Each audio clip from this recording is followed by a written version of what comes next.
चरपटनाथ कहते हैं, सुन स्वामी अरदास हमारी, पूछो साच विचार।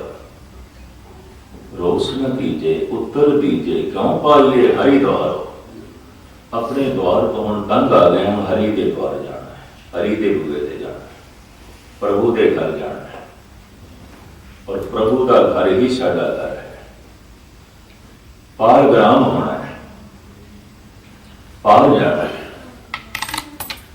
तुसी सानू उत्तर दो, रोस ना करो। ये साड़ी जिंदगी का सवाल है। जीवन के चों पैदा होया, गहराइयां च जमे है। तो सतगुरुदेव जी महाराज ने भी देख लिया, हाँ कि जानना चाहते हैं, पूछने नहीं पूछ रहे, बाहर जान नहीं पूछ रहे हैं।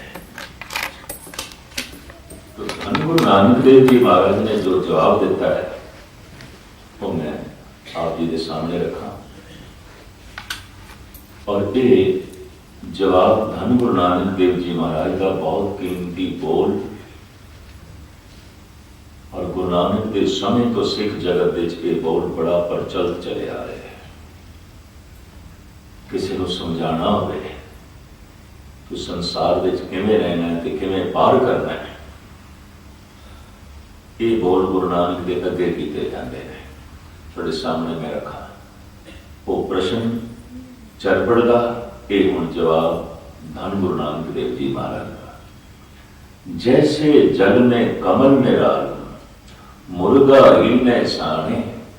शब्द सुरत भव सागर करिए, नानक नाम बखाने। रहे एकांत एक मन वसया, आशा माने निरासो। अगम अगोचर देख दिखाए, नानक ताका दासो। ऐ चरपट, ऐ गोरख दे चेलियो,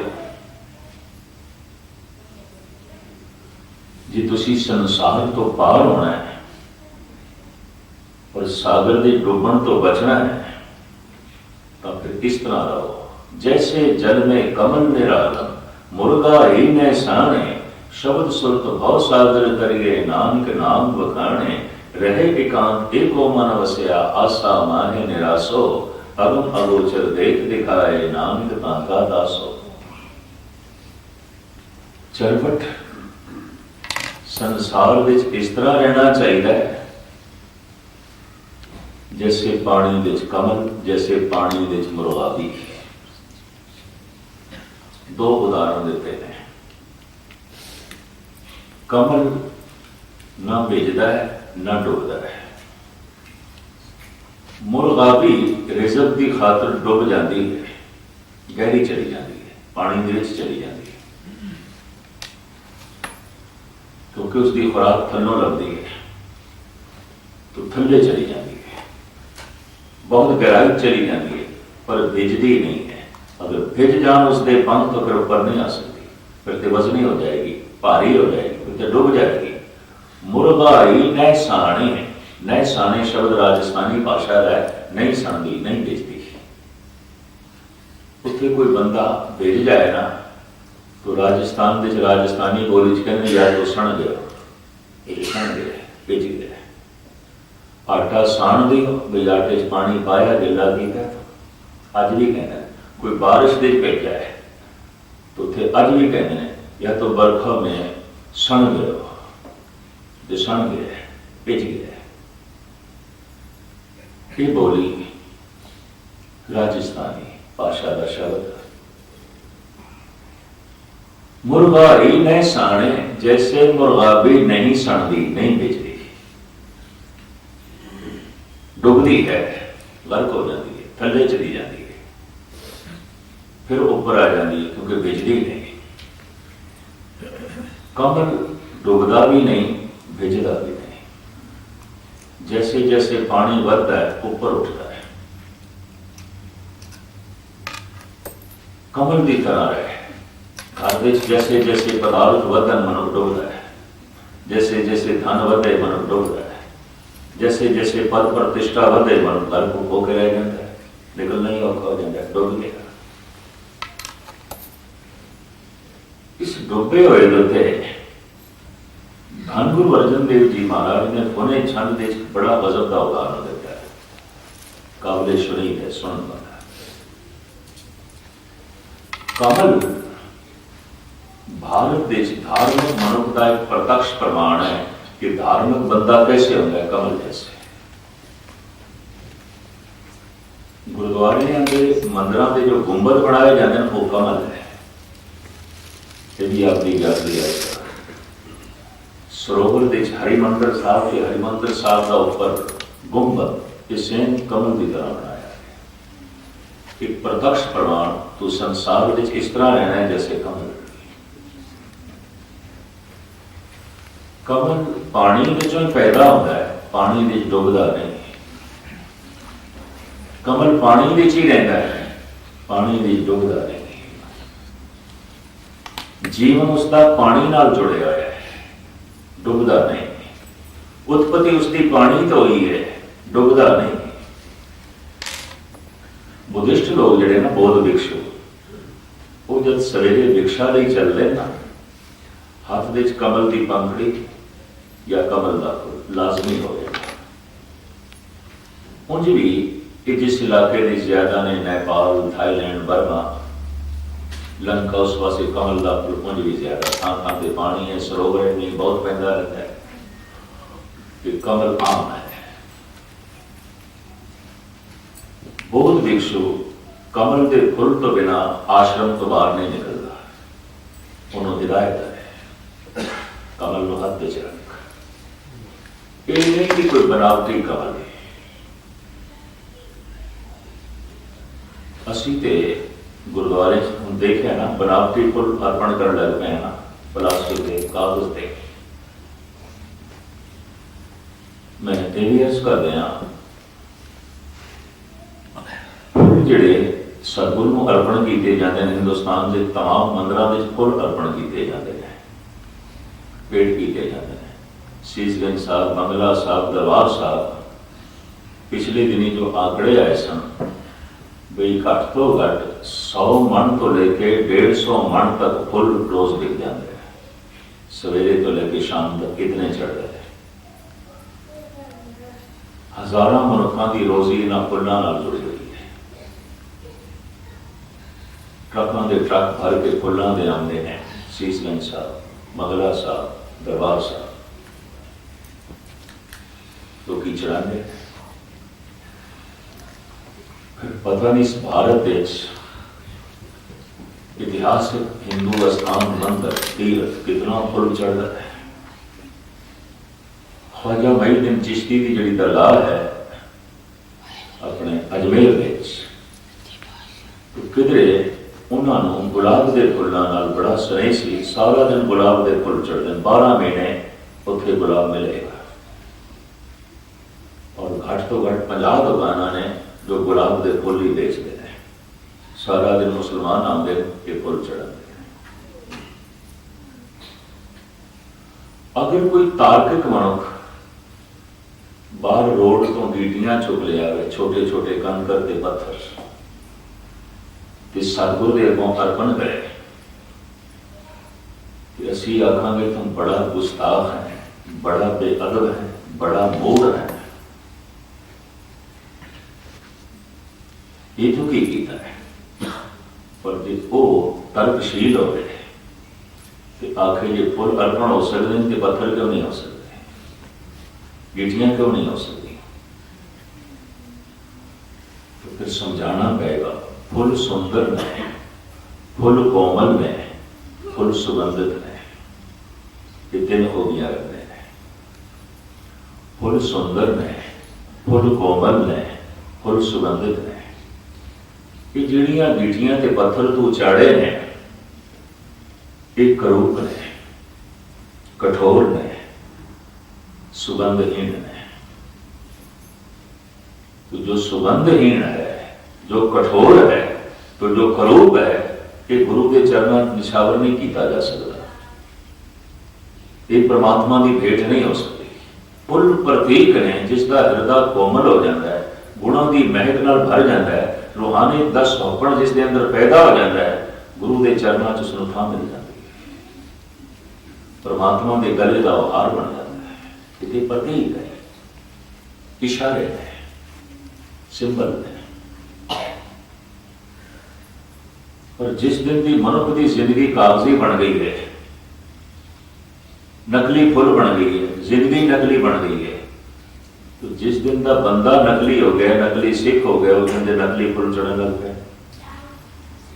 प्लास्टिक के फुल, कागज के फुल, सारी दुनिया भर के गुरुद्वारे हैं। ये सिर्फ सजावट का सिलसिला नहीं सी, एक प्रतीक सी, प्रतीक, इशारा। जब तू फुल की तरह सोना होगा, जब तू फुल की तरह कोमल होगा, जब तू फुल की तरह महक नाल भर जाएगा, फिर गुरु के चरणों च तेन थां बन जाएगी, गुरु के दरबार की तू शोभा बन जाएगा, परमात्मा के कंठ के भी तेन थां मिलेगी। महात्मा बुद्ध ने प्रतीक चुनिया कमल, अपने भिक्षुओं को हुक्म किया कमल तो बिना आश्रम तो बाहर निकलना ही नहीं, ताकि कमल थानू हर वक्त समझाता रहे, डुबना नहीं, गर्क नहीं होना संसार में, जैसे कि पानी च डुबदा नहीं, गर्क नहीं होता। नहीं तो घर के साजो समान जैसे बदलना शुरू हो जाता है कि घर के चों गुरमत निकलनी शुरू हो जाती है, धन वधना शुरू हो गया, हृदय च धर्म निकलना शुरू हो गया, संपदा घर दे आनी शुरू हो गई, रहनी बहनी घर चो निकलनी शुरू हो गई।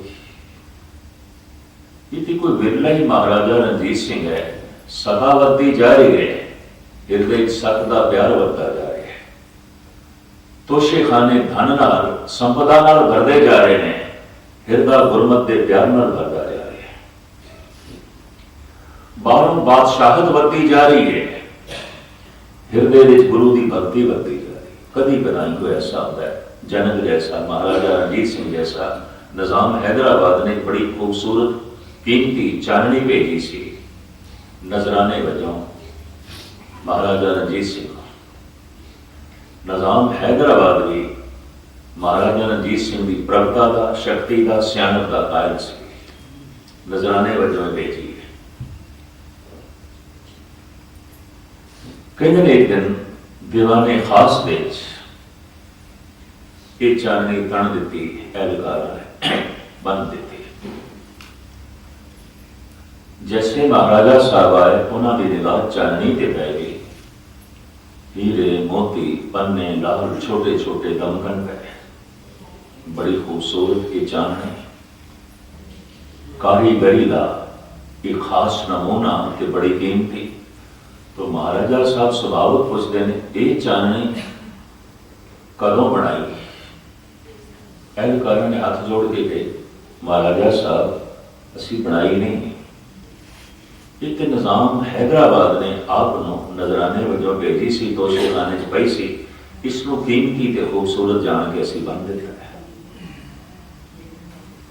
इंज देखते रहे कि फिर हुक्म किया उतारो, हुणे ही उतारो। कहते सख्ता जिहा तारी हो गया, एहलकारा कोई भुल हो गई, कोई गलती हो गई, कई घबरा गए तो डर गए। हाथ जोड़ के मुखिया ने हिम्मत करके पूछा, महाराजा साहब क्या ये चांदनी आपकी शान दे छाया नहीं है?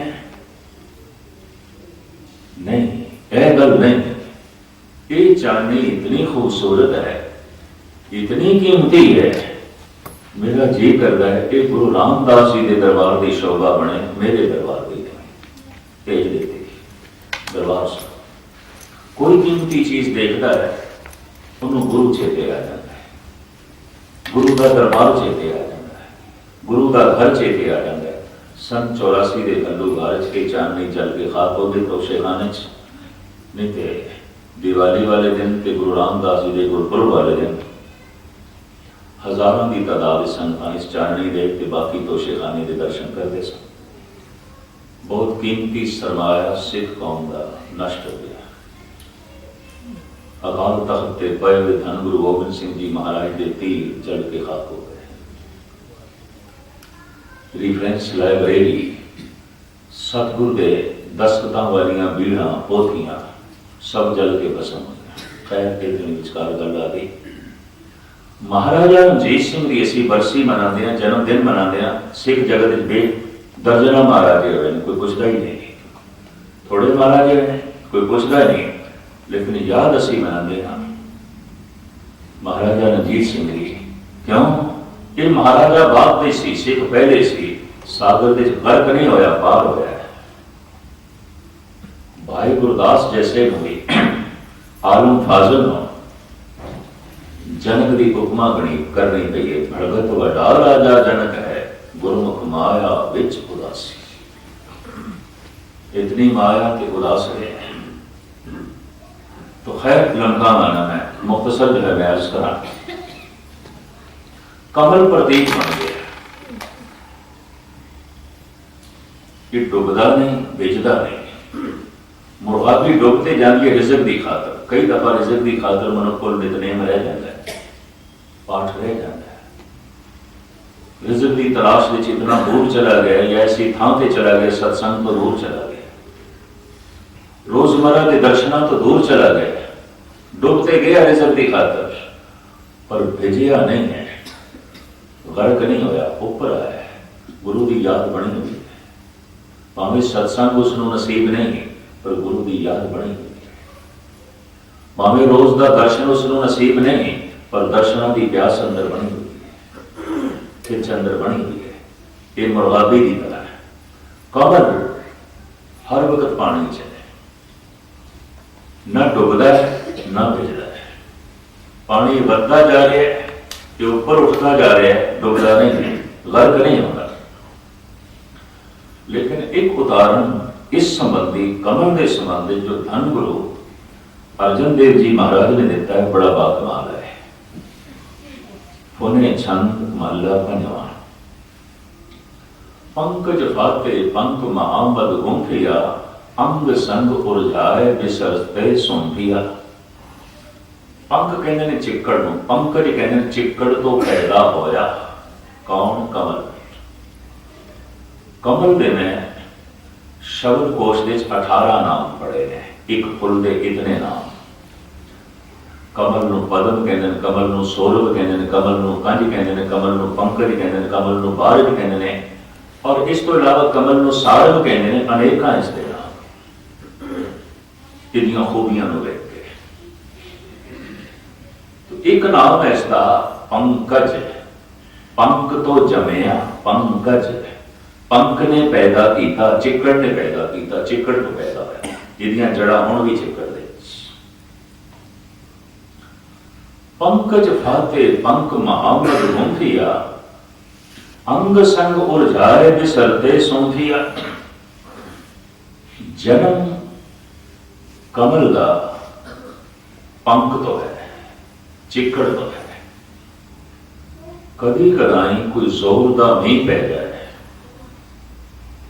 अचानक कोई हड़ का पानी सरोवर दे आ जाए, तो सरोवर का पानी एकदम उच्चा उठना शुरू हो जाए। कई दफा कमल अपने आप को इतनी छेती नहीं संभाल सकता, डूब जाता है। कभी कदाई किसी एक सरोवर दे अचानक जोर का मींह पै गया, कि किसी पासों हड़ का पानी आ गया, सरोवर दे सीधा आ गया, सरोवर एकदम उच्चा होने लग गया। पर जितनी तेजी नाल सरोवर उच्चा होया है, इतनी तेजी नाल एक कमल अपने आप को उठा नहीं सके, गर्क हो गया। और एक दफा डूब जाए तो थल्ले चिक्कड़ होंदी है, हड़ दे उत्ते आया होया पानी, उहदे मिट्टी बड़ी होंदी है, मिट्टी पैनी शुरू हो जाती है, चिक्कड़ च फस के रह जाता है। जमया चिक्कड़ चों, चिक्कड़ दे फस के रह गया। पंकज फाते पंक, पंक चिक्कड़। पंकज फाते पंक महामद गुंफिया। गुरु अर्जन देव जी महाराज का शायराना अंदाज, सतगुरुदेव जी महाराज के कहने का ढंग बड़ा आलमाना, बड़ा शायराना। पंकज फाते पंक महामद गुंफिया, अंग संग उरझाए बिसरते सौंफिया। पंकज कमल, चिक्कड़ तो पैदा होया, चिक्कड़ दे ची फस के रह गया, और चिक्कड़ दे ची मुरझा के रह गया, चिक्कड़ दे ची मर के रह गया। मनुख का जन्म ते चिक्कड़ विचों है, काम तो है, वासना तो है। माता पिता की वासना तो जन्म, ईश्वर का नहीं है। कमल चिक्कड़ तो पैदा होता है, चिक्कड़ तो पैदा होना कोई बुराई नहीं। चिक्कड़ दे फस जाना, चिक्कड़ दे डुब जाना, बस ये जिंदगी की बाजी जीती नहीं। कुछ समय तक चिक्कड़ दे चाहे थले, कोई गल नहीं, पर हम तो ऊपर उठ। पर किधरे पानी एकदम बदे जोरदार नहीं संभाल सकेगा। कई दफा धन संपदा ते प्रभुता अचानक बढ़ती है, मनुष्य नहीं संभाल सकेगा, डूब गया, गर्क हो गया। ऐसा गर्क हो गया, ना सिखी रही, ना गुरु भक्ति रही, ना गुरबाणी रही, ना रहत रही, ना दैत रही, ना सत्संग, ना गुरुद्वारा, कुछ भी नहीं, डूब गया। पंकज फालते पंक महामद गुम किया। जमया चिक्कड़ तो सी, वासना तो सी, लेकिन हम मरदे दम तक वासना दे चले। प्राण भी इसके निकलते पे ने, मर रहा है, पर अंदर कामना है, वासना है। महाराज कहते ऐ कमल, जिंदगी तेरी अकाल चली गई। धन संपदा वधी है तो मनुष्य की वासना वधी है। मैं जब सुन के हैरान होना और पढ़ के भी महाराजा पटियाला की 400 रानियां, 600 बेगवा निजाम हैदराबाद दिया, स्त्री के एक खिलौना है, भेड़ा ने, बकरियां ने, वस्तुआं ने, और धन संपदा के बढ़ते वासना बढ़ती है।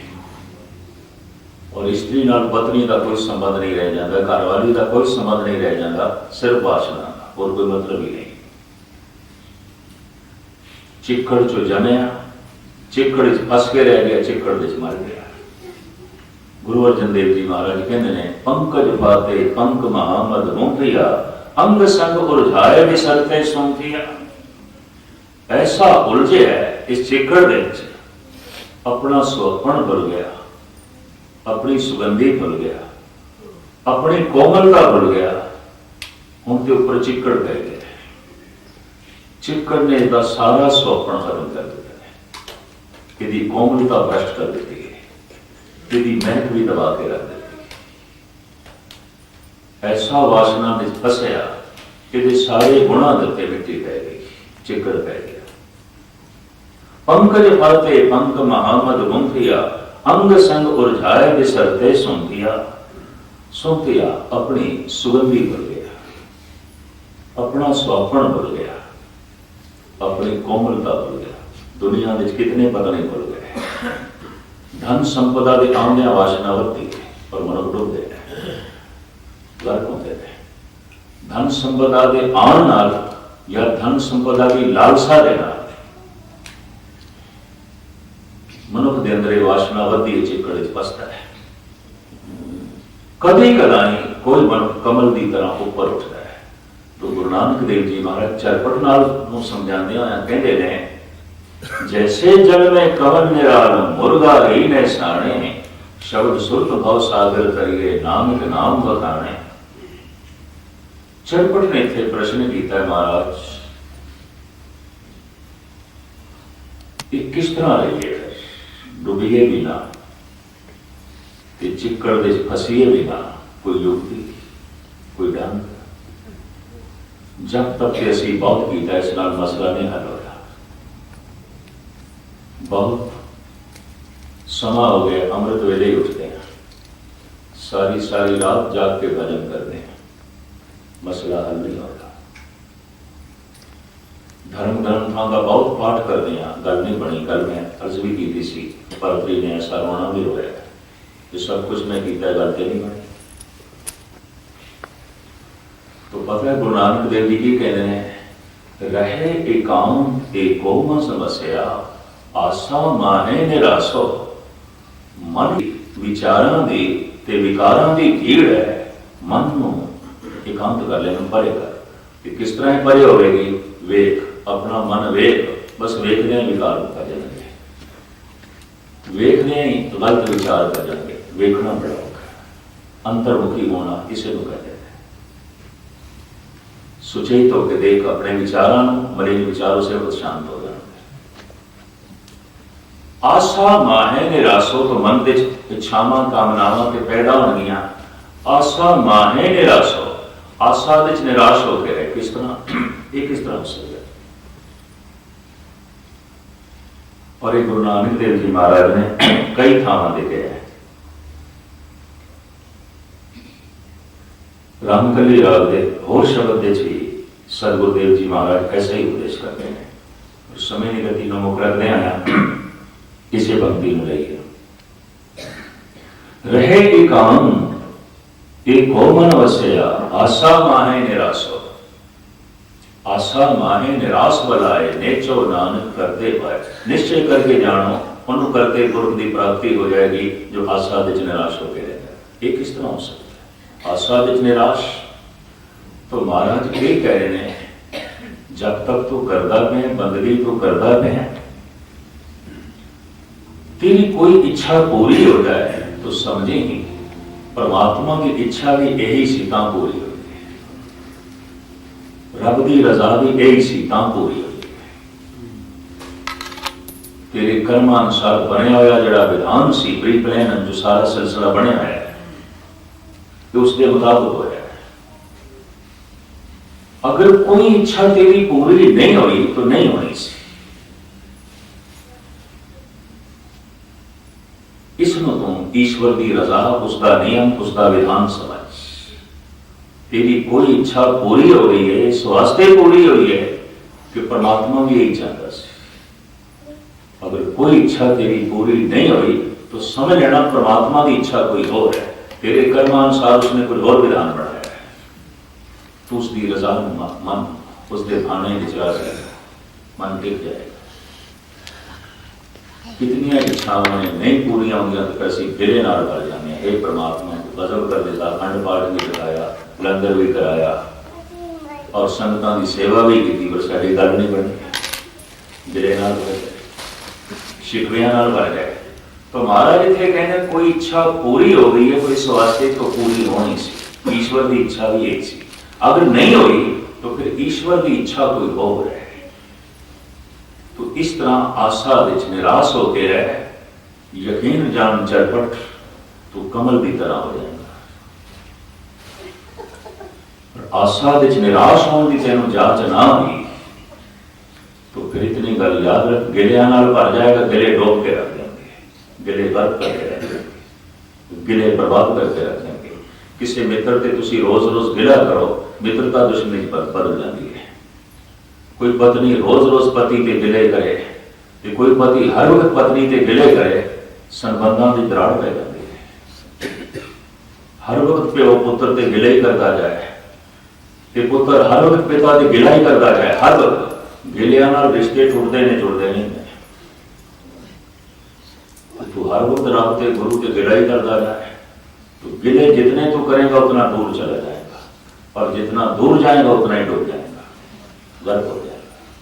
नेड़े आने का मतलब है शुक्राना, तेरा धन्यवाद। जो होया मेरे कर्म, जो होया तेरी रजा, मैनू प्रवान, मैनू कबूल।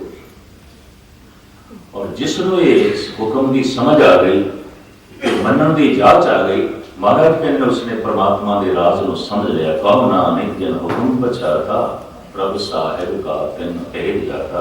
आज इतनी विचार प्रवान करने कल जिन्हें धन गुरु नानक देव जी महाराज ने बख्शिश की थी, रहमत की थी, विचार आप जी के सामने रखांगे। और इसी तरीके परसों 7 तो लेकर 8 पौने 8 बजे तक, क्योंकि फिर बाबा दास ने 8:15 को गुरुद्वारा सैलरी स्ट्रीट के हाजिरी भरनी है। रोज इस तरह जो है प्रोग्राम जो है चलना है। कल भी तो परसों भी उम्मीद है आप समय से कुछ हम के कॉल का करोगे। सारे हार्दिक तौर पर धन्यवाद और चौधरी क्षमा। वाहिगुरू जी का खालसा।